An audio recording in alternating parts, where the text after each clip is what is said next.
দুদিন পরে একটা দিবস আসবে,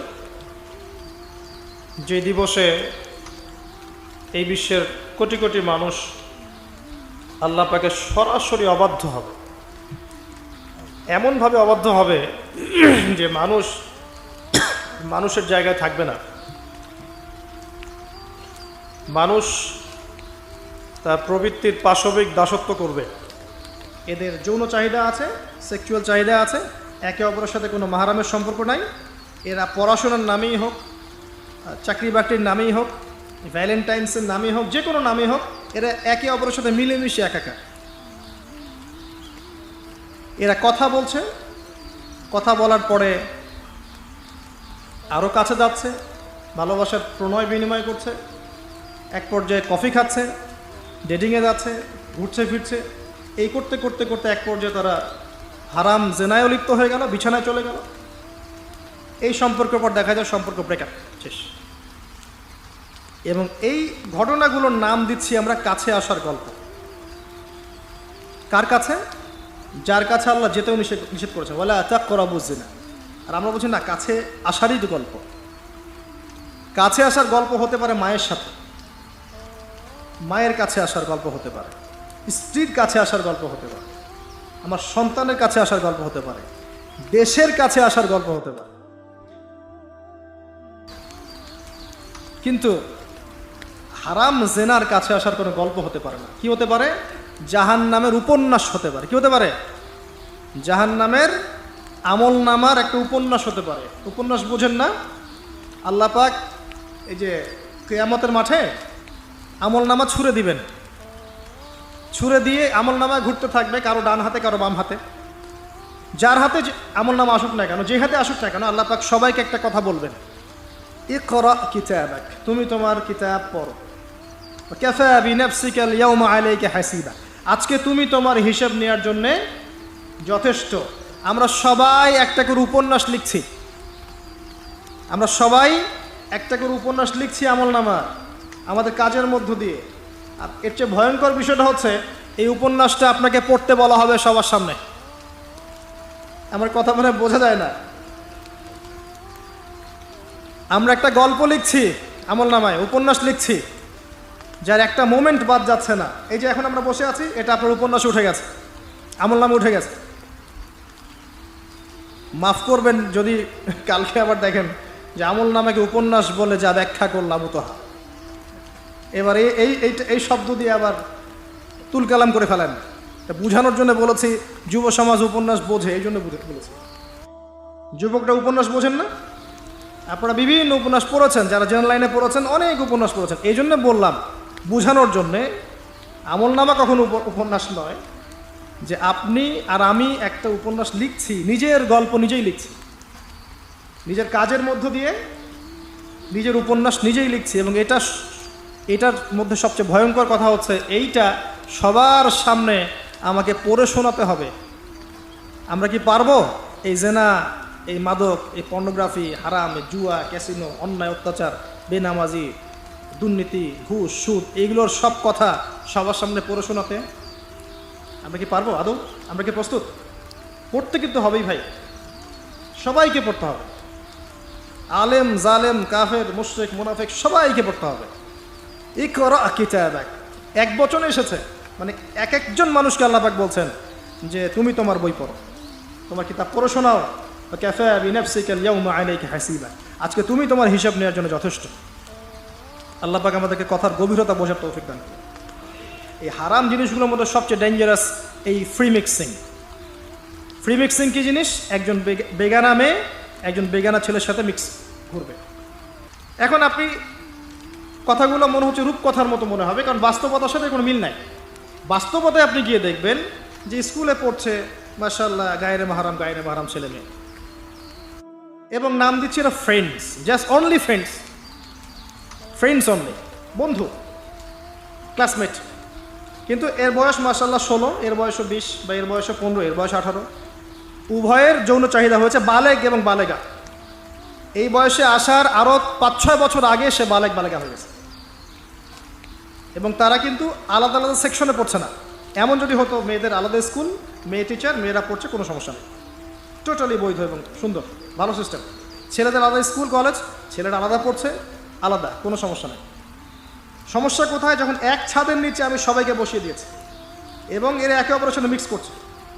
মিক্স, যেখানে আল্লাহ বলছেন কাছেও যেও না, এরা কথা বলছে, নোট চেঞ্জ করছে, একে অপরের সাথে গ্রুপ স্টাডি করছে, কফি খাচ্ছে, দেখা সাক্ষাৎ করছে, ডেটিং করছে, একে অপরের সাথে যৌন মিলনও করছে, একে অপরের সাথে বসে পর্ন দেখছে, যৌন মিলন করছে, সেক্সুয়াল সম্পর্ক স্থাপন করেছে এবং মানুষ বুঝাচ্ছে এদেরকে এই সম্পর্কটা বৈধ, ভালো সম্পর্কটা পবিত্র, পরে বিয়ে করে নিলেই হয়ে গেল।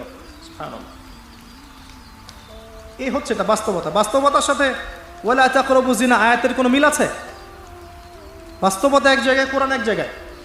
এরপরে দাবি করছি আমরা মুসলিম, স্টিল আমরা দাবি করছি আমরা মুসলিম। এবং এই ফ্রি মিক্সিংয়ের ফলে শত শত যুবক যুবতীর ইজ্জত চলে গেছে। শত শত না, সংখ্যাটা সহস্র লক্ষ হবে, আরও বেশি হতে পারে, আল্লাহু আলাম।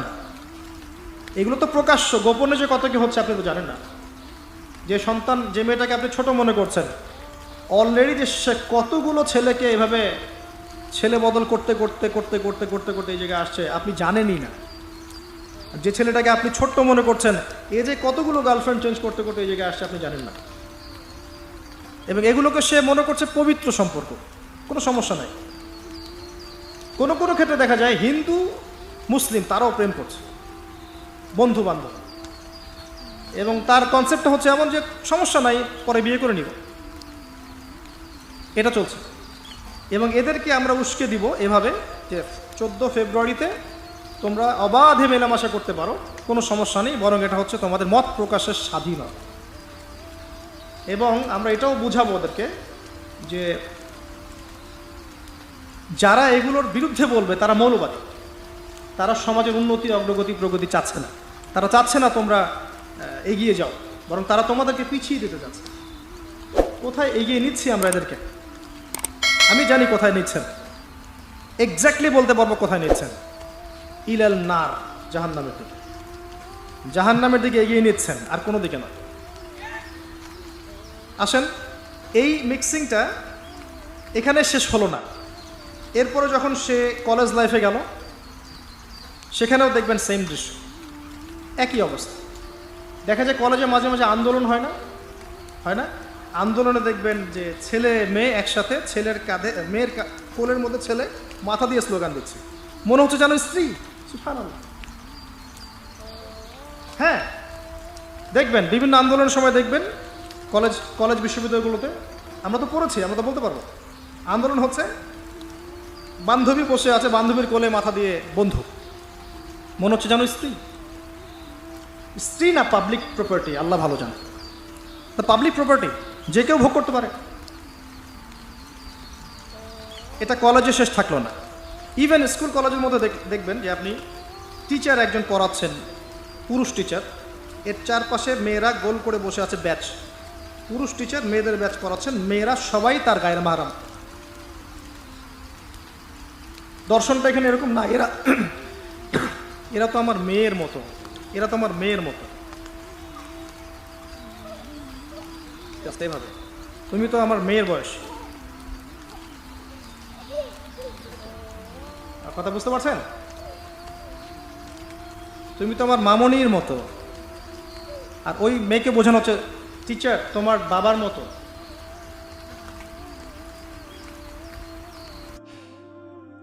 একটা পুরুষ টিচার, চারপাশে মহিলা, মেয়েরা বসে আছে, সবাই অ্যাডাল্ট, সবার সাথে তার বিয়ে জায়েজ, সবার সাথে তার বিয়ে শরীয়ত সম্মতভাবে জায়েজ। তারপরে একটা ফিলোসফি, দর্শন ঢুকিয়ে দিয়ে তুমি তোমার মেয়ের মতো। অহরহ মেয়েদের ইজ্জত হারাচ্ছে, অহরহ। আপনারা সেকুলার পত্রিকাগুলো এবং মিডিয়াগুলো ঘাঁটতে থাকেন, দেখেন কি পরিমাণে ছাত্রীদেরকে টিজিংটা বেড়েছে, কি পরিমাণে বেড়েছে।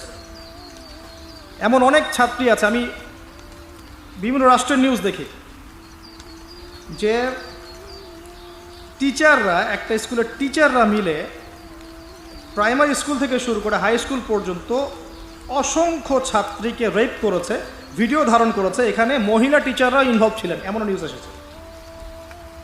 এবং অ্যাসিড দিয়ে মুখ ঝলসে দেওয়ার ভয় দেখিয়ে কাজ করা হয়েছে দীর্ঘদিন ধরে। ভয়ে মেয়েরা কিছু বলতে পারে নাই। আবার সেদিন একটা রেপিস্টের ক্রাইম দেখলাম, র্যাব ধরেছে। র্যাবের অফিসার যিনি ব্রিফ করছেন তিনিও অবাক, যে আমরা অবাক হয়ে গেছি এর ঘটনা দেখে। সে রেপিস্ট কিন্তু মুসলিম না, ভাগ্যিস সে অন্য ধর্মের না। যদি মুসলিম হতো তাহলে এটা নিয়ে আবার প্রচারণা শুরু হয়ে যেত। আমি তার ধর্মের নাম বলবো না, আমি জানি তার ধর্ম এটা শিক্ষা দেয় না। যেভাবে ইসলাম এটা শিক্ষা দেয় না, অন্য ধর্ম এটা শিক্ষা দেয় না।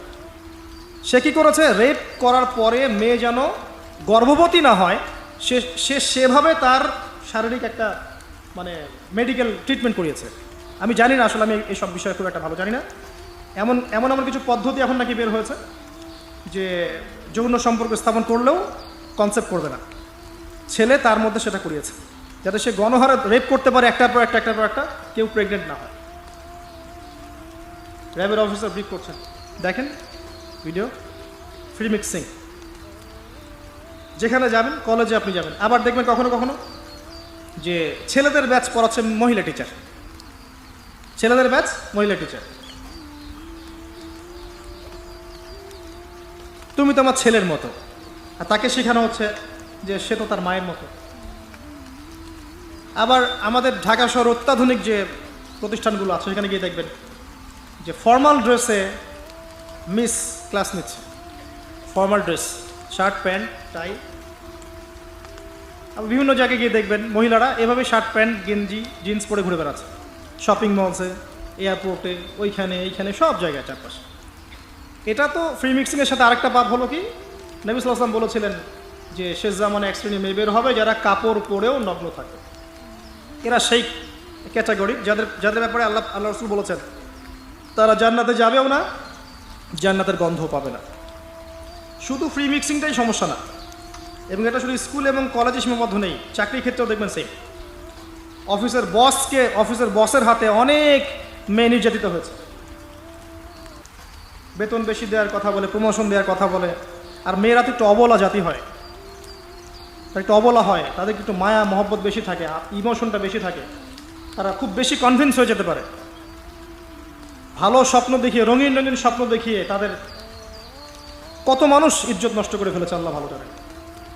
এরপরেও দেখবেন, এই সমস্যার পরেও দেখবেন তার উপরে আবার আছে পর্নোগ্রাফি।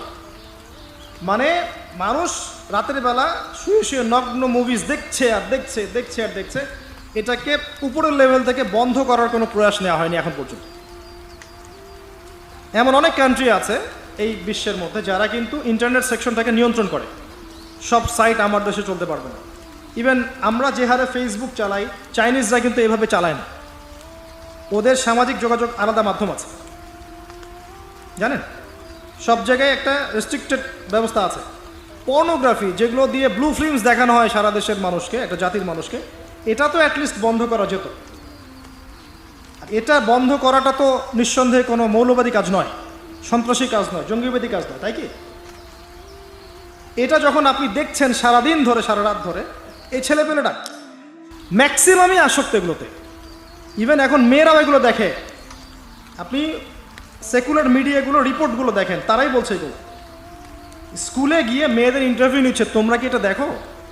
মেয়েরা বলছে যে হ্যাঁ আমরাও দেখি, আমরাও কথাবার্তা বলি যে নতুন একটা আইটেম আসছে, এটা দেখ, এভাবে তারা কথা বলছে ক্লাসের মধ্যে। তো যখন ছেলেমেয়েরা এগুলো অবাধে দেখবে, যুবক যুবতী কিশোর কিশোরীরা, এরপরে আবার ফ্রি মিক্সিং, তার উপরে আবার বেহায়াপনা, নগ্নতা, পোশাক আশাকের পর্দার বালাই নাই, তখন আপনি চিন্তা করেন সমাজটা কি হইতে পারে। আবার এগুলোকে আমরা দিবসের মধ্য দিয়ে উৎসাহিত করছি কাছে আসার গল্প, আসো আরো জানা করো। কোথায় ইসলাম আর কোথায় কোরআন আর কোথায় সেই পর্দার, কোথায় কি? আর ওই যে দেখেন একটা মেয়ে মুস্কান, ও তার নেকাব খুলবে না, 200-300 কুকুরের সামনে বলছে আল্লাহু আকবার। তো জান্নাত আসলে কাদের জন্য? এই অবস্থায় যদি আমরা কেউ খাস পর্দা করছি, এখন যারা আবার খাস পর্দা করছি তাদেরকে আবার বাঁকা চোখে তাকানো হচ্ছে, আবার কাউন্টার। এমনি তো চলছে এগুলো, আর উপর আবার কাউন্টার। একটা জায়গা বাকি রাখছে না শয়তান আপনাকে ফিতনায় ফেলার জন্য। এই অবস্থায় কেউ যদি পর্দা করতে যায়, ওকে আবার বাঁকা চোখে তাকানো হচ্ছে। এ তো ভালো সুবিধার মনে হচ্ছে না। তোমার বোরখার নিচে গিয়ে বোমটম আছে নাকি? সাইকোলজিক্যাল আক্রমণ। বোরখা পরে যাচ্ছে স্কুল কলেজে, টিচার কেমন করছে, তার সাথে কেমন যেন আচরণ করছে, এটা কেন করছে? মুখটা খোলো, নাহলে পরীক্ষা দিতে দিব না। এগুলো চলছে।